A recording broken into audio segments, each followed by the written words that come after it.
여러 가지 해결해야 될 문제도 있지만 어쨌든 비트코인이 아까 서두에 말씀드린 대로 업계에서도 상승력이 있다 이런 희망 섞인 전망들 제시하고 있는데 비트코인 디지털 금이라고 불리지 않습니까? 금이랑 비교했을 때 어느 정도 상승 여력이 있다고 보십니까? 그렇죠. 이제 디지털 금이라고 부르는 것이 뭐 그래도 좀 적절한 비유가 아닌가. 우리 너구리보다 낫죠. 네, 그러니까 이게 금이라고 하는 것이 우리가 대표적인 이 투자 자산은 아니지 않습니까? 네. 우리 일반인 중에 금에 투자하고 있다. 사실 아주 소수란 말이죠. 네. 이게 하나의 대안 자산이죠. 그러니까 네. 뭐 달러나 아니면 주식이나 뭐 채권이나 네. 그 후순위에 금이 들어가는 거죠. 그리고 금을 직접 사서 보유하는 경우보다 금 관련 상품에 투자를 하는 맞습니다. 경우가 훨씬 네. 많고요. 예. 실제로 이제 금이 현물이 존재하기 때문에 비트코인은 디지털 금이라고 얘기할 수 없다. 비트코인은 현물이 없지 않습니까? 네. 그런 점에서 이제 또 얘기를 많이 하시는데 실제로 금 시장도 말씀 주신 것처럼 한 60%가 네. 실제로 이 현물이 오고 가지 않는 거래들이에요. 파생 상품이나 혹은 또 이것을 금을 이제 기반으로 해서 담보물로 해서 이거 금융 상품이 발행된다든지 이게 결국은 숫자로만 움직이는 거죠. 네. 금도 역시나. 그러니까 어떻게 보면 이제 우리가 이제 수백 년, 뭐 수천 년간에 걸친 이제 금에 대한 인식이 이 금을 하나의 투자 자산으로 우리가 이제 여기게 된 것이고 하나의 약속이죠. 그런 점에서 우리가 현재 아주 빈번하게 투자하는 그 대상과는 또 약간의 별도의 성격, 뭐 이런 보안 자산이나 대체 자산 정도의 성격으로 이 포트폴리오를 다양화하고 어떻게 보면 좀 이렇게 균형을 맞추는 차원에서 금 투자를 고려를 많이 하시죠. 네. 그런 점에서 이제 비트코인도 마찬가지 저는 컨셉이라고 봅니다. 물론 최근에 아직 비트코인이 정체성을 못 잡았어요. 뭐 무슨 말이냐면은 나스닥 떨어질 때 같이 떨어지고요. 무슨 뭐 전쟁이 일어나면 같이 떨어지고요. 그러니까 이게 기존 금융 자산들과 다를 바 없이 이런 움직임들을 보였거든요. 그러면 이제 그 비트코인은 도대체 무슨 자산이냐? 저는 이것을 이제 뭐 제가 여러 자리에서도 얘기를 했는데 비트코인이 지금 정체성을 만들어가는 단계라고 봅니다. 그러니까 많은 사람들이 이 시장에 들어와서 이 비트코인을 어떤 용도로, 어떤 가치로, 어떤 수단으로 이걸 활용하느냐가 아직 정의가 안 된 거예요. 뭐 어떻게 보면은 주로 채굴자 중심으로 비트코인 보유나 전송이 일어나다가 최근 들어서 이런 월가 자금도 들어오고 국가 세력들도 들어오고 하죠. 막 이제 플레이어가 많아지잖아요. 네. 그럼 도대체 이 비트코인 우리가 어떻게 바라볼 것인가? 공통적인 인식이 없는 거예요. 그러다 보니까 나스닥 떨어질 때 같이 폭락하고 뭐 이런 뭐 전쟁 나면 같이 제일 먼저 떨어지고 이러잖아요. 근데 비트코인이 이제 궁극적으로 사토시 나카모토가 이제 창시했을 때의 컨셉은 탈중앙화된 어떻게 보면은 지금 현재 기존 이 자산의 대체 자산 형태거든요. 그러니까 이 달러나 혹은 뭐 채권이나 특정 국가나 특정 경제에 종속되지 않는 하나의 자산. 그것이 비트코인으로 이제 정의를 했고, 만약에 사토시 나카모토의 그 컨셉이 정말 제대로 안착을 한다라면은 저는 반대로 움직이는 생각을 해요.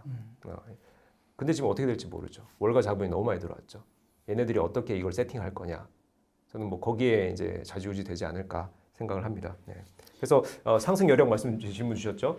이제 금이 지금 시가총액 보니까 뭐 계속 이제 상승하고 있지만 한 2경 정도 되더라고요. 2경. 근데 비트코인도 뭐 최근 시세로 하면은 한 이제 2천만 개 정도 발행이 됐고 개당 우리가 한 1억 2천만 원이라고 치면은 2천조 좀 넘죠. 그죠? 그러면은 금과 비교하면 한 10분의 1 수준이에요. 딱. 그럼 만약에 이제 디지털 금으로 우리가 위상을 정말 격상을 시키려면은 네. 아직 10배 정도 상승 여력이 있는 거죠. 근데 지금 들으시면서 주의하셔야 될 게 이번 사이클에 10배 간다는 게 절대 아닙니다. 항상 저는 제가 투자 전문가가 아니기 때문에 이런 데 나와서 뭐 가격 예측하기 조심스러워요. 저는 이번 지금 아직 상승 사이클 중에 있어서 상승 여력은 있다라고 보지만 이것이 이제 정말 장기적으로 디지털 금이 되려면은 아직까지 뭐 10배 정도 그래도 이제 우리가 10년, 20년을 두고 비트코인이 가격 상승을 하지 않을까. 물론 이제 이런 스펙트럼이 있겠죠. 이렇게 올라갔다 내려갔다 하겠죠. 네. 비트코인뿐만 아니라 그 알트코인에 대한 관심도 뜨거운데 이런 알트코인에 대한 전망도 궁금합니다.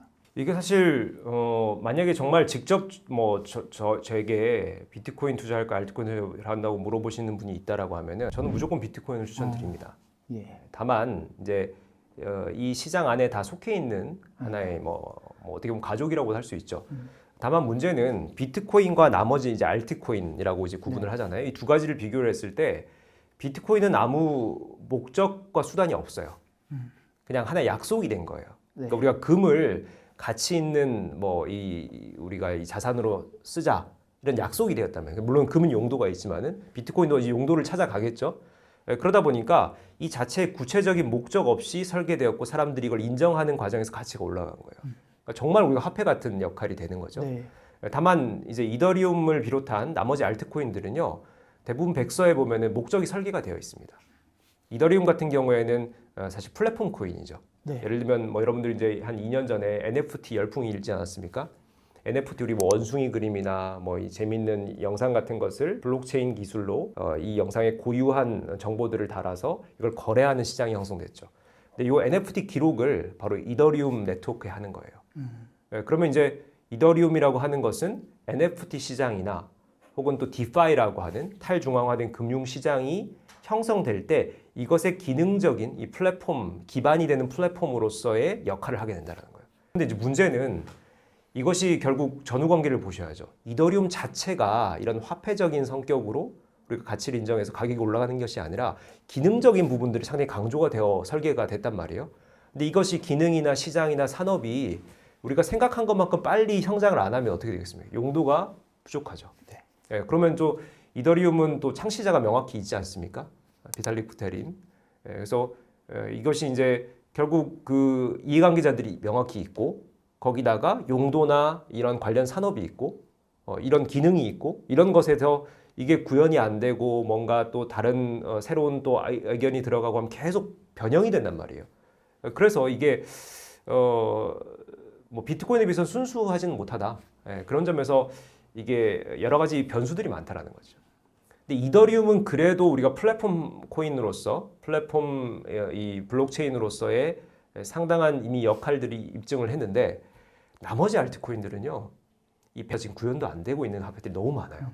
근데 이제 일반인들이 투자를 할 때 이 백서를 보더라도 백서를 보는 분들도 정말 적극적인 투자자들이죠. 네. 봐도 이 내용이 이해가 안 될 뿐더러 이것이 실제로 실행이 되는지 안 되는지를 추적하기가 너무 힘듭니다. 네, 그런 점에서 이것이 단순히 그냥 계획으로 그치는 화폐들도 많다라는 거죠.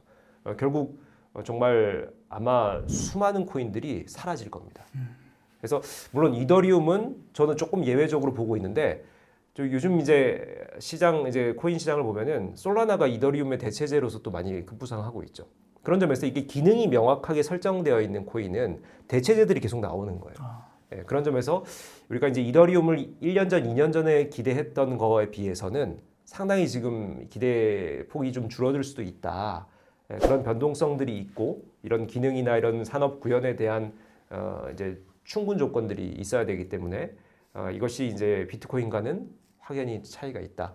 그래서 요거는 좀 우리가 너무나 큰 돈을 투자하기보다는 이 산업의 성장 과정을 보면서 조금씩 여유 있게 참여하시는 것이 맞다라고 저는 봅니다. 비트코인이 엄청 부상하고 투자 어떤 수단으로서 지금 주목받고 있는데 그럼 장기적으로 비트코인이 바꿔나갈 세계 그러니까 뭐 법률, 의료, 교육, 기업에 전방위적으로 영향을 미칠 수 있는데 그때 우리 변화된 어떤 미래가 모습이 어떨지 궁금합니다. 그리고 투자자 입장에서 어디 주목하면 좋을까요? 일단 비트코인이라고 하면은 블록체인을 활용한 어떻게 보면 전 세계 대다수가 인정한 최초의 암호화폐라고 볼 수가 있죠. 네. 그렇다면은 이 블록체인이 무엇이냐 또 이제 여러 논의들이 앞으로 펼쳐지겠죠. 블록체인이라고 하는 것이 탈중앙성이라는 것이 핵심 특성입니다. 이게 쉽게 쉬운 사례로 말씀을 드리면은 예를 들어 제가 모나리자 그림을 만약에 너무 좋아해요. 근데 이 모나리자를 제가 소유할 수 없잖아요. 근데 이 모나리자 그림을 예를 들어 이 블록체인에다가 이 투자 정보들을 담아놓고 이것을 조각 투자, 분산 투자할 수 있게 만들어주는 거예요. 그러면은 내가 이 그림 실제 실물을 현실 세계에서는 내가 이 하나 완전체를 사야 내가 소유하고 투자하는 것이 되지만은 이 블록체인 상에서는 이걸 분산 투자할 수가 있습니다. 이게 우리가 소위 말하는 STO거든요. Security Token Offering이라고 해서 우리가 조각 투자라고 하죠. 이게 결국은 우리가 자산을 상당히 분산 투자할 수 있는 환경들이 형성될 수 있고, 그리고 요즘 이제 코인 업계에서도 RWA라고 해서 Real World Asset이라고 해서 이제 현실 세계 자산들을 실물화되어 있는 자산들을 블록체인에 연동시켜 가지고 여러 다양한 투자 방식으로 확장하는 형태들이 시도가 되고 있고 이런 코인들 주목을 받고 있죠. 결국 우리가 비트코인이 촉발한 이 세상의 변화가 거대해질 거라는 거예요. 이게 투자의 대상 자체도 상당수가 이제 확장이 될 수가 있고요. 또 하나는 여러 산업에 접목이 되면서 다양한 시스템들이 바뀔 겁니다. 이게 탈중앙성이라고 하는 것이 기존에 지금 우리가 현재 살고 있는 현대 사회의 여러 조직 구조나 시스템들과 반대되는 개념이거든요. 우리 한 조직 안에서도 이것을 총괄하는 조직이나 책임 권한자가 분명히 있지 않습니까? 이 사람에게 힘을 실어주고 권한을 주고 다만 이거 투명한 어떤 룰이나 어떤 이 보안, 감시, 감독 체제를 만들죠. 근데 이 중앙 세력에 뭔가 문제가 생기면은 이 시스템 전체가 완전히 갈아엎어야 되는 상황도 생길 수가 있습니다. 특히 뭐 후진국에서 그런 일들이 많이 벌어지죠. 근데 이 탈중앙화 형태의 컨셉들이 뭐 조직 구조나 뭐 시스템이나 여러 영역에 들어가게 되면요, 이것이 개인의 권한이 더 강화됩니다. 예를 들면은 정치 분야에서도 블록체인 기반의 전자투표 시스템 같은 것들이 도입이 되면요, 이게 현실 세계에서 투표를 한다라는 것 자체가 상당한 어떤 비용이 발생을 하죠. 근데 전자투표 시스템이 블록체인 기반으로 된다는 것은 우리가 전자투표로 이런 중요한 투표를 했을 때 개인정보나 이런 보안에 대한 이슈들이 해결이 안 됐기 때문에 지금까지 못했는데 이걸 블록체인 상으로 올리게 되면은 상당한 이 보안의 어떤 강건함이 생긴다라는 거예요. 그러면은 좀 더 안전하게 또 빈번하게 이 투표 같은 것들을 도입할 수가 있겠죠. 교육업계에서도 마찬가지입니다. 예를 들면 내가 실제로 공부하고 학업 성취도라든지 내가 혹시 만든 이런 그 결과물들이 블록체인 상에 기록이 되면은 내 항상 꼬리표를 달고 내 정보로 따라다니거든요. 그럼 내가 여기 플랫폼에 있든 저기 플랫폼에 있든 나의 이력이나 성과 관리 내용들이 나의 어떤 그 블록 안에 이 정보들이 계속 연동되어서 돌아갈 수가 있거든요. 그럼 이제 결국 내가 기존에는 특정 A 플랫폼을 쓸 때의 정보와 B 플랫폼을 쓸 때의 정보는 별도에 존재하는 거죠. 왜냐하면 얘네들이 관리를 하니까. 네. 블록체인이라는 것은 이 개인 이용자에게 이 정보의 권한을 주고 소유권을 주기 때문에 이것이 나의 어떤 꼬리표를 달고 가면서 내가 활용하는 시스템이나 플랫폼에 연동을 시킬 수가 있거든요. 이런 형태들로 탈중앙성이 여러 업종이 확장이 될 수가 있고 아마 사회 시스템의 여러 패러다임이나 어떤 구조나 이런 뭐 수익 형태들 이런 것들이 많이 바뀔 수 있다 이렇게 보고 있습니다. 안녕하세요. 증권부 권호균 기자입니다. 오늘은 원리버 강하나 전 연구원님 모셨습니다. 강하나 연구원님은 학부에서 생물학을 전공하시고 증권사에서 애널리스트로 활동하시다가 서울대 의과학과에서 박사과정을 밟고 계십니다. 최근에는 이 진짜 하루 만에 이해하는 제약 바이오 산업이라는 책도 펴내셨는데요. 단도직입적으로 왜 바이오 기업에 주목해야 하나요? 물론 저는 이제 전공자이기 때문에 네. 약간의 편견을 갖고 있을 수도 있어요. 이제 제약 바이오가 워낙 중요하다라는 인식을 저는 원래 갖고 있기도 하고, 워낙 이제 코로나 시기 때 제약 바이오 투자를 처음 해보면서 이게 얼마나 중요한지를 뼈저리게 느꼈기 때문에 제약 바이오 자체에 대한 긍정적인 인식을 갖고 있을 수밖에 없습니다. 예. 이제 다만 이제 제약 바이오 섹터가 올해 쉬었고 올해 사실상 되게 좋을 줄 알았는데 또 이게 상대적으로 상승폭이 크진 않았잖아요. 대세장 대비해서. 그래서 그런 걸 고려했을 때 이제 제약 바이오는 장기적인 관점의 투자를 생각을 해볼 때는 오히려 괜찮지 않을까. 진짜 제약바이오에 투자를 해서 막 많이 돈을 버신 분들을 보면 막 단기 투자, 단타. 오늘 사서 내일 팔고 뭐 이런 걸 하신 분들보다는 진짜 장기적으로 뭐 2, 3년 이상 갖고 계셨던 분들이 더 돈을 많이 버시거든요. 그러니까 정말 잘 골라야 되겠죠. 그러니까 이제 과거 사례들을 고려했을 때 좀 임상이 실패할 가능성이 너무 높거나 아니면 너무 작은 기업들을 산다기보다는 조금 더 안정적이고 빅파마와 같은 그런 글로벌 제약사들이랑 좀 거래 이력 있는 기업들 위주로 본다면 오히려 장기 투자를 하기에 좋은 분야가 전 제약바이오지 않을까 싶습니다. 예, 하지만 제약 바이오는 10배 아니면 깡통이다. 이런 말도 있잖아요. 그래서 네네. 신라젠 사태 같은 게 좀 불신을 지핀 것 같은데 제약 바이오는 위험하다. 이런 의견에 대해서는 어떻게 생각하세요? 사실 위험하지 않은 투자는 전 없다고 생각을 해요. 제약바이오뿐만이 아니라 어떤 분야든 되게 위험할 수 있고 특히 성장주는 기본적으로 이제 위험을 할 가능성이 다른 섹터보다 높겠죠. 근데 요즘에는 지금 뭐 반도체 기업들도 안 위험하다고 할 수는 없을 그렇죠. 시기이기 때문에 네. 이제 제약바이오는 깡통이다라는 인식보다는 이제 올해부터 글로벌 신약 승인을 받은 기업들도 나오고 있고 거기에 더불어서 이제 매출이 나오는 대형 제약바이오 기업들은 꽤나 많아지고 있다는 점. 거기에다가 이제 마지막으로는 글로벌 빅파마와 좀 좋은 계약, 옛날에는 좀 소소한 계약 위주로 많이 체결이 됐었다라고 하면 요즘에는 좀 대규모 계약들이 많이 체결이 되고 있잖아요. 그래서 그런 걸 고려했을 때 제약바이오 섹터 자체가 좀 구조적으로 성장을 많이 했고 이제 과거와는 다르게 임상을 하는 것만으로 혹은 임상 데이터가 나오는 것만으로 이제 10배를 가는 그런 기업들보다는 이제 장기적인 관점에서 이 기업은 글로벌 기업이 될 가능성이 있다라는 관점으로 투자를 하시는 게 조금 더 좋을 것 같습니다. 예, 그 생물학 전공하시고 지금 박사과정이시니까 네네. 이런 게 개념 같은 게 이해가 쉬울 텐데 저같이 문과 나온 사람들이나 이런 사람 보면은 이게 너무 어렵거든요.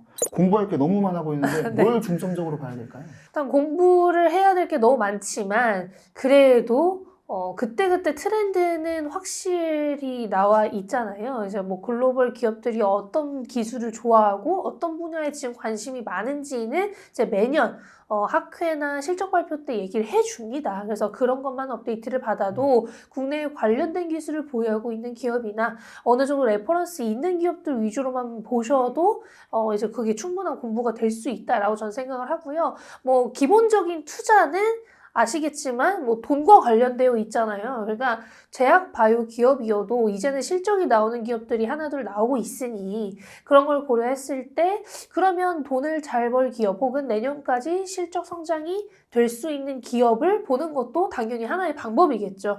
특히 이제 대형 제약 바이오 기업들은 최근에 실적이 굉장히 잘 나오고 있습니다. 이제 삼성바이오직스나 SK 바이오팜과 같은 경우에는 실적 성장도 꾸준히 잘 되고 있기 때문에 그런 걸 고려한다면 뭐 그건 기본적인 투자 약간 상식? 투자 상식이라고 할 수 있잖아요. 실적 성장이 잘 되고 있는 기업을 투자하는 것. 네. 그래서 그런 것들도 저는 당연히 알아야 되는 부분이라고 생각을 하고 있고요. 뭐 다른 것들로는 일단 제약바이오 자체의 기술적인 측면 혹은 뭐 현금 보유 현황, 자금 조달 이슈, 학회에서 어떤 걸 발표하고 학회에는 뭐가 있는지 뭐 이런 간단한 것들도 당연히 아셔야 되고 제일 중요한 신약 개발, 신약 개발이 어떤 식으로 진행이 되는지 이런 예. 것들은 이제 기본적으로 당연히 알아야 되는 분야지 않을까 싶습니다. 신약 개발 말씀하셔서 그런데 뭐 뉴스 보면 뭐 임상이 되고 있다, 뭐 1차가 됐다, 2차가 됐다, 뭐 이게 뉴스만 봐서는 이게 언제가 될지 갑갑하고 사들여야 될 타이밍을 잡기가 어려운데 뭐 어떤 판단 기준을 가지고 뉴스를 보면 좋을까요? 일단 베스트는 이제 신약 개발 단계가 되게 길잖아요. 길고 다양하고 동물 실험을 하는 전임상 단계에서 사람으로 임상이 시작되는 임상 단계, 그리고 임상 1상, 2상, 3상, 그리고 뭐 상용화, FDA, 뭐 미국 승인, 그리고 한국 승인 이런 것들이 다 있는데요. 이런 것들은 당연히 알아야 되지만 임상 1상은 안정성을 평가하는 가장 첫 번째 단계고 임상 2상은 유효성을 가장 처음 평가를 하는 단계이기 때문에 임상 2상에서 3상 사이가 성공률이 가장 낮아요. 성공률도 가장 낮고 아무래도 주가 변동폭도 가장 큽니다. 그래서 그 사이에 조금 투자를 하실 때 어느 정도 뭐 영향이 있을 것이라는 걸 염두에 두시고 투자를 하는 게 조금 좋지 않을까 이렇게 생각합니다. 예, 알겠습니다. 어렵네요. 그 제약 바이오 구분이 의미가 네. 없고 큰 기업 위주로 이제 봐야 한다고 책에 자세하게 설명하시더라고요. 제가 인상 깊게 본 사례는 구글이 자회사 아이소모픽 랩스를 차려가지고 AI에 기반한 신약 개발에 나섰다. 뭐 이런 내용 인상 깊었는데 큰 기업 위주로 봐야 된다는 어떤 근거가 될 것 같아요. 네, 일단 요즘 빅테크들도 바이오 쪽에 되게 진출을 많이 하고 있잖아요. 그 대표적인 게 엔비디아긴 합니다. 이제 엔비디아 같은 경우에는 자체적으로도 AI 바이오 기업들이랑 계약을 하기도 하고 이제 좀 바이오 쪽을 강화하겠다는 얘기를 JP모건 헬스케어 컨퍼런스에 가서도 이제 얘기를 해주고 확실히 이제 빅테크들이 바이오 쪽에 좀 진출을 하는 모습이 많이 보이고 있는데요. 이제 구글 같은 경우에는 자회사인 AI 신약 개발 플랫폼 기업 아이소픽 랩스를 차린 거고 이 기업이 AI 신약 개발 플랫폼을 보유하고 있는 기업이다 보니까 일라일릴리와 같은 글로벌 빅파마와 신약 개발 관련 계약을 체결한 바가 있어요. 그래서 그런 걸 고려했을 때 기본적으로 IT 쪽도 이제 바이오랑 이제 융합을 하는 건 당연한 거고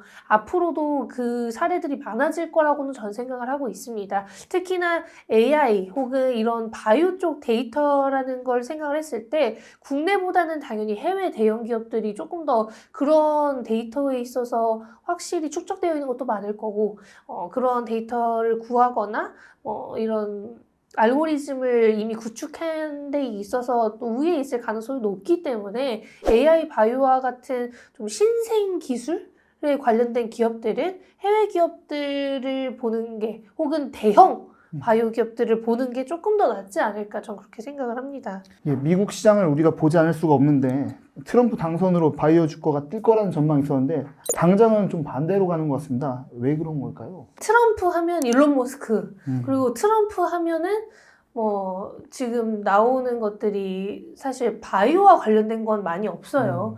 아시겠지만 뭐 전기차 얘기도 나오고 뭐 우주 얘기도 나오고 방산 얘기도 나오고 그런 걸 생각을 했을 때 바이오가 7월부터 10월까지 주도주 영향을 많이 끼쳤다라고 하면은 상대적으로 이 시기에는 그런 트럼프 관련주 혹은 일론 머스크 관련주 대비해서 소외를 받을 수밖에 없는 건 사실인 거죠. 그러니까 이 기존의 주도 역할을 했던 게 잠시 소외가 되는 거지 이제 제약바이오가 없어지네 이제 뭐 바이오가 트럼프가 되면서 망할 거는 이거는 조금 과한 부분인 것 같고요. 트럼프가 당선이 됨에 따라서 오히려 저는 바이오에 안 좋은 영향을 줄 건 없을 거라고 생각을 합니다.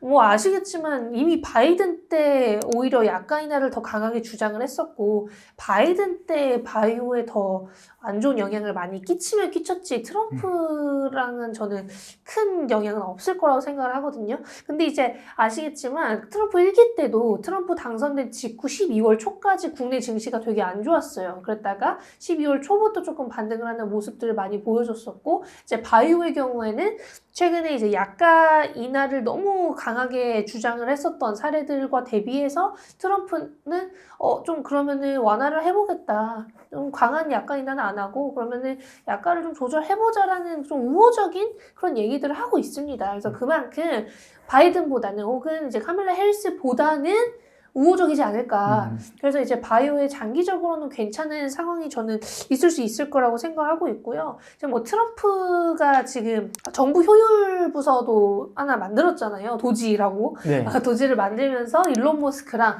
또 공동대표가 된 게 이제 비벡 라마스왑인데 이 일론 머스크에 대해서는 모두가 다 알고 있고 네. 뭐 테슬라며 스페이스X며 다 알고 있으니까 관련된 기업들이 관심을 많이 받았지만 비벡 라마스왑이는 이제 국내에서 인기가 있는 사람은 아니다 보니까 트럼프가 워낙 맞아요. 트럼프가 아니라 일론 머스크가 워낙 맞아요. 인기가 많으니까요. 그렇죠. 근데 이제 비벡 라마스와미는 이제 로이반트라는 바이오 회사의 설립자거든요. 그래서 미국 바이오 회사의 설립자이기도 하고 현재까지도 대주주입니다. 6% 이상의 지분을 보유하고 있는.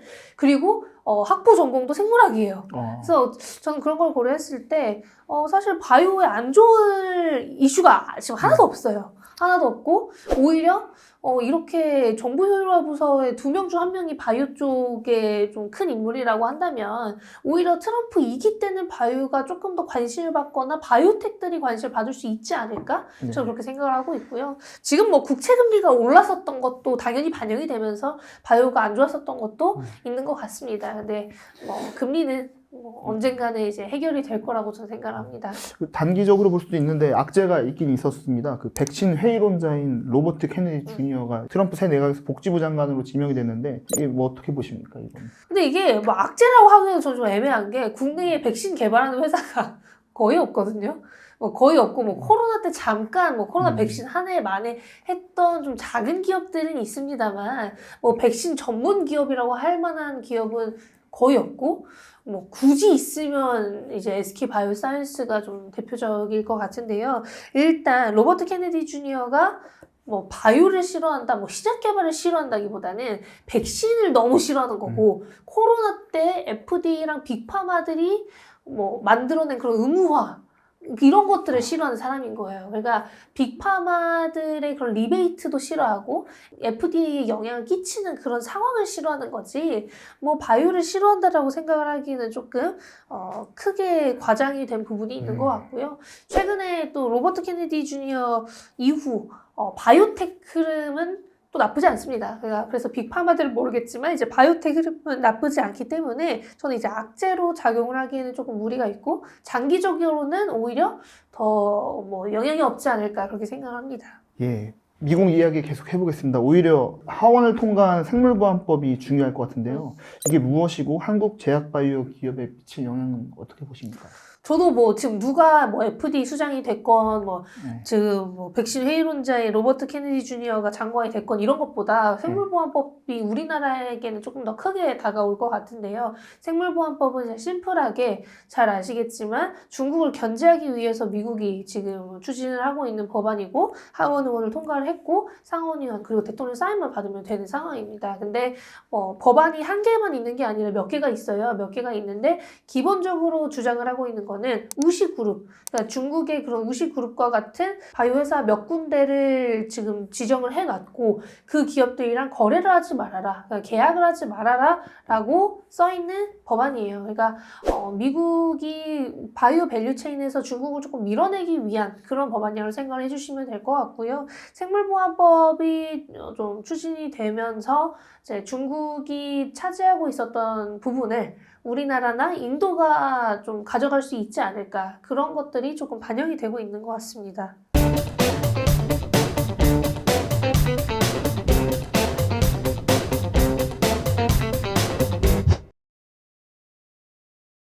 네, 여러분 안녕하세요. 증권부 김인호 기자입니다. 오늘은 이 미국 뉴욕 증시에 상장된 세상에서 가장 비밀스러운 기업 팔란티어에 대해서 이야기해보려 합니다. 자, 요즘은 워낙 마음 편하게 상장지수 펀드 이 ETF를 적립식 매수하겠다는 사람들이 많죠. 하지만 빠르게 자산을 불리려는 목적으로 개별 종목, 특히 성장주도 몇 개씩 챙기려는 경우가 많습니다. 그렇다면 팔란티어에 주목하지 않을 수 없겠죠. 올해 들어서 150% 넘게 주가가 뛰어버린 회사 바로 이 팔란티어인데요. 이 엔비디아가 올해 180% 뛰었으니까 그 정도까지는 아니지만 그래도 올해 1월에 이 팔란티어 주식을 사서 이달 초까지 들고 있기만 해도 투자금이 2.5배가 될 수 있었으니 욕심이 나는 종목이기는 합니다. 자, 이미 아시는 분도 있으시겠지만 이 팔란티어 지난 9월에 S&P 500 지수에 들어가게 됐어요. 그리고 이 팔란티어는 사실 전쟁터에서 더 유명합니다. 일례로 2년 넘게 이어지는 이 러시아와 우크라이나의 전쟁 속에서 이 사실상 러시아군의 맞수는 우크라이나군이 아니라 바로 미국 페이팔 마피아들 기업이죠. 팔란티어와 스페이스X라는 소리도 나올 지경이니까요. 팔란티어는 페이팔을 공동 창업했던 미국 유명 투자자 피터 틸이 만든 빅데이터 서비스 업체입니다. 스페이스X는 여러분들 잘 아시다시피 피터 틸의 절친이죠. 또 다른 페이팔 출신인 일론 머스크가 만든 미국 위성 탐사 업체이죠. 자, 그런데 아직 스페이스X는 비상장 기업이고 팔란티어만 상장 기업입니다. 참고로 이번 영상은 팔란티어 주식을 매수하라는 추천이 아니라 매수를 과연 할 만한지 생각해보자는 의도라는 점 미리 말씀드리고 시작할게요. 팔란티어는 빅데이터 분석 기술을 통해 정부 기관들이 방대한 양의 데이터를 효과적으로 관리하고 분석할 수 있도록 도와주는 소프트웨어를 만드는 기술 기업입니다. 주로 테러 예방이나 범죄 수사, 국가 안보 등에 활용이 되기 때문에 비밀스러운 기업으로도 통하죠. 이 작년 4분기에 처음으로 분기별로 흑자를 내고 올해 들어서 주가가 150% 뛰는 등 뉴욕 증시의 다크호스로 꼽히기도 합니다. 자, 최근 소식 한번 볼까요? 11월 4일에 팔란티어가 2024년 3분기 실적을 발표하자마자 시간의 거래에서 주가가 13% 넘게 뛰기도 했습니다. 이 회사가 공개한 2024년 3분기 주요 실적을 보니 매출과 순이익이 모두 월가 기대치 평균을 넘어서는 등 좋은 성적을 냈어요. 특히 매출은 작년 동기 대비 30%, 순이익은 무려 101% 급증했습니다. 이 사업이 워낙 잘 되다 보니까 이 팔란티어가 올해 4분기 매출 전망치와 올 한 해 전체 전망치도 더 높였습니다. 이 현직 팔란티어 CEO이자 이 페이팔 마피아 피터 틸과 함께 팔란티어를 공동 창업한 알렉스 카프는 인공지능 AI 기반 서비스 수요가 끊이지를 않는다고 즐거운 비명을 질렀죠. 특히 미국 정부기관들이 이 팔란티어의 AI 기반 플랫폼을 빠르게 채택하고 있는 것이 성장의 원동력이라는 겁니다. 이 카프 CEO는 이렇게 미국이 다시 한번 앞서는 동안 유럽 동맹국은 뒤처지는 분위기라고 말을 했는데요. 왠지 패기가 느껴지지 않나요? 실제로 미국 정보당국의 수요는 많은데 유럽과 중동당국 수요가 주춤한 탓에 올해 3분기 팔란티어의 해외 시장 매출은 직전 분기인 2분기 때보다 오히려 7% 줄었다고 합니다. 자꾸 그런데 수요 이야기가 나오죠. 팔란티어의 고객 도대체 누구일까요? 왜 이 회사를 우리가 비밀스러운 기업, 수상한 기업이라고들 하는 걸까요? 첫 번째, 팔란티어는 2011년 오사마 빈 라덴 제거 작전에 참여한 것으로 유명한 기업입니다. 이 회사의 빅데이터 서비스인 고담 서비스가 빈 라덴 제거 작전에서 여기저기 아무렇게나 흩어진 데이터를 연결해 사람이 발견할 수 없는 대상을 찾아내는 역할을 했죠. 평범한 기업 같진 않죠. 자, 두 번째, 이 팔란티어는 미국 중앙정보국 CIA가 만든 벤처 캐피털 인큐텔이 투자한 기업입니다. 이 벤처 캐피탈이라는 게 유망한 새싹 기업에 돈줄을 대서 기업이 성공하면 투자 수익을 회수하는 역할을 하잖아요. 이 미국 CIA가 연방수사국 FBI, 국가안보국 NSA, 국방부 등 이 미국 정보기관과 손잡고 자금을 조성해 만든 게 바로 이 인큐텔인데요.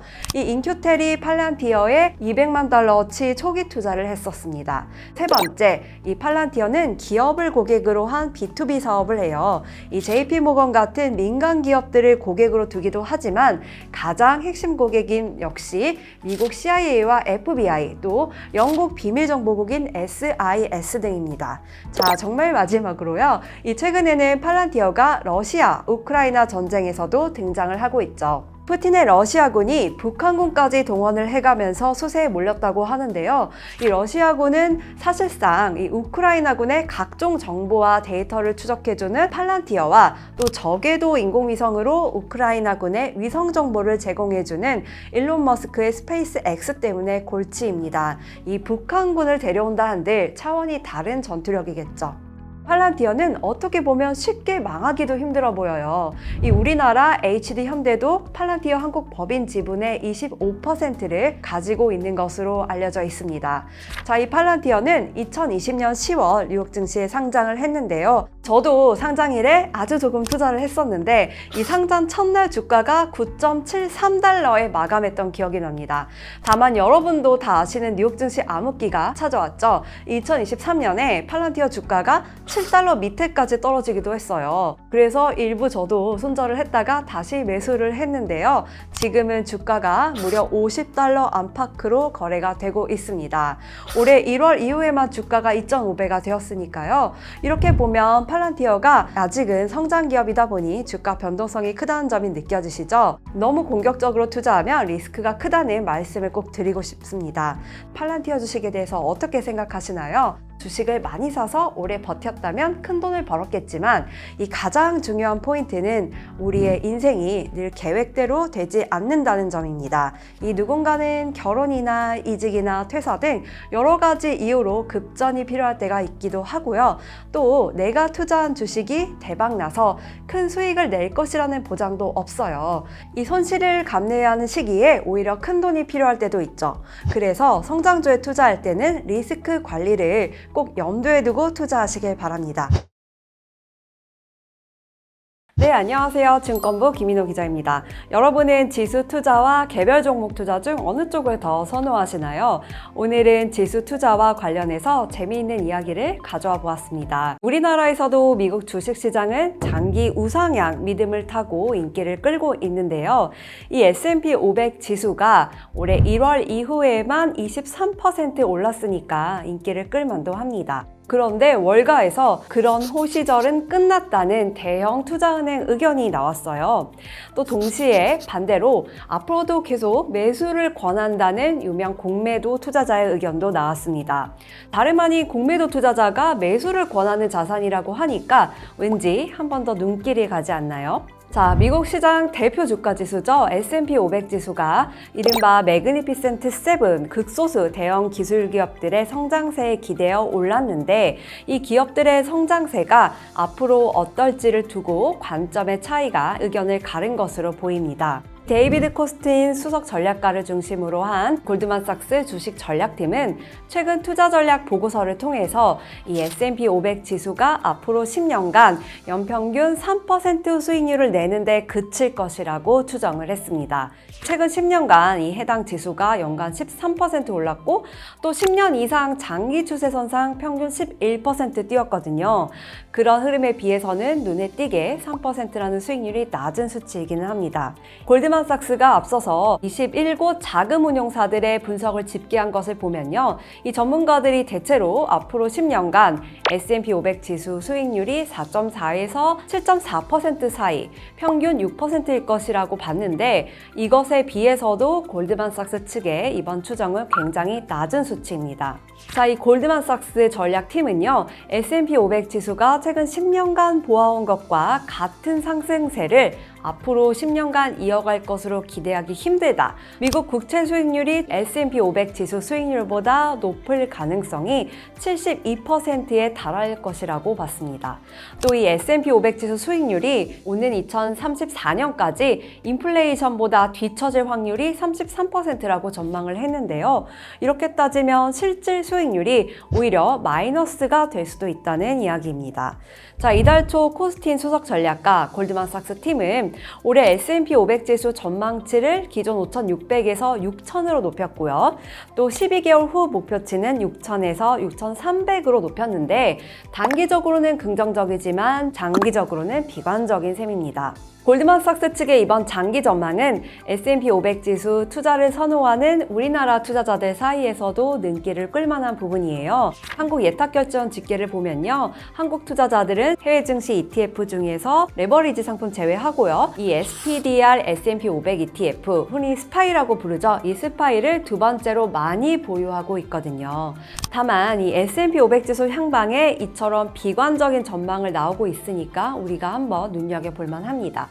골드만삭스 측은 그간 미국 주식시장을 끌어올린 M7 빅테크 기업들의 성장세가 앞으로는 둔화될 것이라는 예상을 근거로 들고 있어요.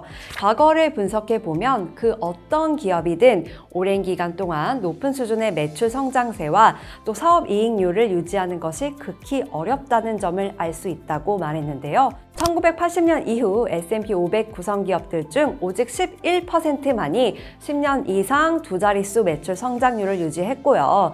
또 10년 동안 사업이익률, 그러니까 마진율이 50% 이상이었던 기업은 0.1%에 불과했습니다. 올해 3분기 실적과 관련해서 이 M7 기업들이 최근 2년간의 폭발적 성장세를 뒤로하고 실적이 둔화될 것이라고 전망도 나옵니다. 이 3분기 이익 증가율은 작년 3분기에 비해서 평균 18%에 그칠 것인데 앞으로는 이마저도 달성하기 어렵다는 게 골드만삭스 측의 지적입니다. 자, 그런데 반대 의견도 있죠. 월가 공매도 투자자로 유명한 카슨 블록, 머디워터스 리서치 창업자는 이 같은 시점에서 반대로 얘기를 했습니다. 너무 많이 고민하지 말고 M7 주식을 그냥 사는 게 좋다고 말을 했는데요. 블록 창업자는 오랫동안 공매도 투자자로서 활동을 한 시간을 들여다보니까 나는 S&P 500 지수의 롱 포지션이었을 것이라고 말을 해서 눈길을 끌었습니다. 여러분들 잘 아시다시피 이 롱 포지션이란 해당 자산가치 상승에 베팅하는 선물시장 용어죠. 블록 창업자는 미국 주식시장 낙관론을 낸 근거에 대해서 대내외 변수를 들었습니다. 미국 내에서만 보면 우리에게 잘 알려져 있는 401k죠. 퇴직 관련 기금들이 증시에 꾸준히 유입되고 있다는 것이 핵심이라고 봤고요. 또 대외적으로는 자주 발생하는 지정화 리스크라든지 또 중국의 정책 불확실성을 생각할 때 미국 주식시장에서 그냥 눈 감고 M7을 사는 것이 좋다고 본다는 말을 했습니다.